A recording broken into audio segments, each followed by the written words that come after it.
അർജുൻ കല്യാട് DCCയുടെ അതിർത്തി KPCC അറിയിച്ചിട്ടുണ്ട്. ഇപ്പോൾ എം കെ രാഘവന്റെ പ്രതികരണം വന്നു കഴിഞ്ഞു.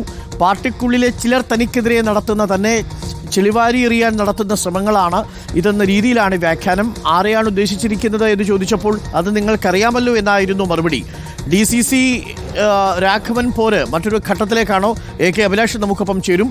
ആദ്യം ഞാൻ അർജുൻ കല്യാടിലേക്ക് പോകാം. അർജുൻ കല്യാട്, DCCയും MK രാഘവനും തമ്മിലൊരു ഏറ്റുമുട്ടലിന്റെ പാത തുറക്കുകയാണോ?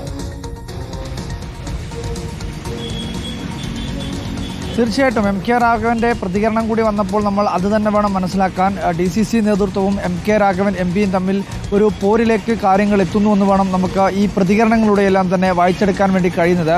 എന്തായാലും DCC നേതൃത്വത്തിന് MK രാഘവൻ പാർട്ടിയിലെ പ്രാദേശികരായിട്ടുള്ള പ്രവർത്തകരുടെ വികാരം കണക്കിലെടുക്കാതെ മാടായി കോളേജിലെ ഈ സ്റ്റാഫ് നിയമനം നടത്തിയതിൽ കടുത്ത അതൃപ്തിയുണ്ട്. ആ അതൃപ്തി KPCC നേതൃത്വത്തെ KPCC പ്രസിഡന്റിനെ തന്നെ അറിയിക്കുകയും ചെയ്തിട്ടുണ്ട്. പ്രാദേശികമായിട്ടുള്ള പ്രവർത്തകർ ഇങ്ങനെ പാർട്ടിക്ക് വേണ്ടി തല്ലുകൊള്ളുകയും പാർട്ടിക്ക് വേണ്ടി നിരന്തരമായ സമരങ്ങളും അതുപോലെ തന്നെ പാർട്ടി പരിപാടികളും എല്ലാം നടത്താൻ വേണ്ടി അഹോരാത്രം പ്രവർത്തിക്കുന്ന പ്രവർത്തകരെ അവഗണിച്ചുകൊണ്ട് ഏതെങ്കിലും തരത്തിൽ ഈ CPIMൻ്റെ അല്ലെങ്കിൽ DYFIയുടെ ഒക്കെ അനുഭാവിയായി പ്രവർത്തിക്കുന്ന പ്രവർത്തകരായിട്ടുള്ളവർക്ക് നൽകുന്നതിനെ അംഗീകരിക്കാൻ വേണ്ടി കഴിയില്ല എന്നാണ് ആദ്യഘട്ടം മുതൽ തന്നെ അവിടെയുള്ള പ്രാദേശിക നേതാക്കൾ നിലപാടെടുത്തത്.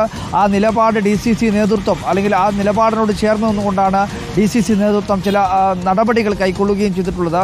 കഴിഞ്ഞ ദിവസം ആദ്യഘട്ടത്തിൽ DCC പ്രസിഡന്റ് മാർട്ടിൻ ജോർജ് ഈ MK രാഘവൻ MPയെ തടഞ്ഞു നിർത്തിയ ഈ 4ഓളം വരുന്ന കോൺഗ്രസ് പ്രവർത്തകർക്കെതിരെ നടപടിയെടുത്തിരുന്നു. അതിൽ AICCയുടെ നേതാക്കന്മാർ MK രാഘവൻ MPയുടെ പരാതിയുടെ അടിസ്ഥാനത്തിൽ മുകളിൽ തട്ടിൽ നിന്നും താഴെ തട്ടിലേക്ക് വന്ന നിർദ്ദേശത്തിൻ്റെ അടിസ്ഥാനത്തിലാണ് ആ നടപടിയെടുത്തത്. പിന്നീട് ഈ നടപടിയുടെ അടിസ്ഥാനത്തിൽ പരസ്യ പ്രതിഷേധത്തിലേക്കും മറ്റ് കാര്യങ്ങളിലേക്കുമൊക്കെ കാര്യങ്ങൾ നീങ്ങിയപ്പോഴാണ് DCC നേതൃത്വം ഈ പ്രാദേശിക നേതൃത്വവുമായി ബന്ധപ്പെട്ടുകൊണ്ടൊരു സമവായ ചർച്ചയ്ക്ക് നേതൃത്വം നയിക്കിയത്.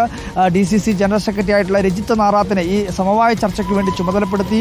ആ സമവായ ചർച്ചത്തിൽ ഈ നിലവിലെടുത്തിട്ടുള്ള അതായത് ഈ പ്രാദേശിക MK രാഘവനെതിരെയായിട്ടുള്ള നിലപാടെടുത്ത 4 നേതാക്കൾക്കെതിരെ DCC എടുത്തിട്ടുള്ള ഈ സസ്പെൻഷൻ നടപടി പിൻവലിക്കാനുള്ള തീരുമാനമെടുത്തു. അതിനു പുറമെ ഈ നിയമനവുമായി ബന്ധപ്പെട്ടുള്ള കാര്യങ്ങൾ പുനഃപരിശോധിക്കണമെന്നുള്ള തീരുമാനവും ആ യോഗത്തിലുണ്ടായി. പക്ഷേ ആ തീരുമാനം നടപ്പിലാവാതെ വന്നതോടെയാണ് വീണ്ടും പരസ്യമായിട്ടുള്ള പ്രതിഷേധത്തിലേക്ക് കൂട്ടരാജിയിലേക്കൊക്കെ കാര്യങ്ങളെത്തിയത്.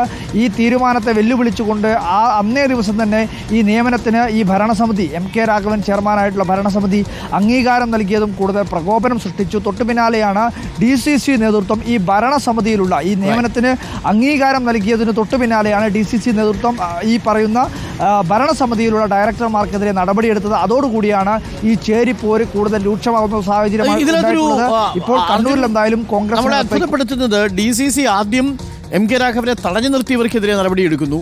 അതിനുശേഷം MK രാഘവനോടൊപ്പം നിൽക്കുന്ന ഡയറക്ടർ ബോർഡ് അംഗങ്ങൾക്കെതിരെ നടപടിയെടുക്കുന്നു. DCC വിഷയത്തിൽ സമ്മർദ്ദത്തിലാണോ? അതായത് DCC നേതൃത്വവുമായി ബന്ധപ്പെട്ടുകൊണ്ട് നമ്മൾ സംസാരിക്കുമ്പോൾ അല്ലെങ്കിൽ DCCയിലെ വളരെ പ്രധാനപ്പെട്ട ചില നേതാക്കളുമായി നമ്മൾ സംസാരിക്കുമ്പോൾ അവർ പറയുന്നത് MK രാഘവൻ MP ഈ വാഹനം തടഞ്ഞു നിർത്തി പ്രതിഷേധം നടത്തിയിട്ടുള്ള കോൺഗ്രസ് നേതാക്കൾക്കെതിരെ നേരിട്ട് AICC നേതാക്കളോടാണ് പരാതി അറിയിച്ചിട്ടുള്ളത്. അവർക്കാണ് പരാതി നൽകിയത്.